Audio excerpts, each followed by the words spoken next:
In terms of a monetary policy, if I break it down into two or three separate aspects. So the first aspect, let's focus on the CPI. Now CPI as an index is more commonly used around the world. India had been a notable exception focusing on the WPI in the past. That's because the CPI basket itself wasn't defined properly to reflect the correct figures. I think there are again actions taking place to correct that. But if we focus on our monetary policy over the past couple of years, we've seen it's been slightly reactive. Reactive to the fact that if WPI goes up, then we expect that monetary policy itself should come in and correct it. If WPI goes down, everything seems fine, people expect a rate cut. But really what is happening right now are two things. One is the focus is shifting to CPI, where we see that the fluctuations or the volatility in fluctuations is perhaps much higher. Secondly, retail and food inflation has traditionally been a problem in India.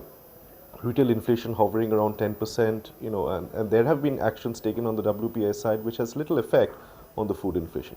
So directly going in and targeting CPI, I think is a very good move from that perspective.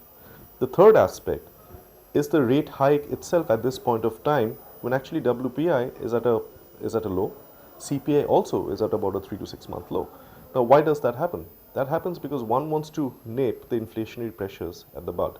At this point of time, if we target CPI and we actually go in for a rate hike, any potential pressures that may be there in the system from an inflation perspective, I think part of that gets curtailed. And in my mind, that's a very proactive policy to have.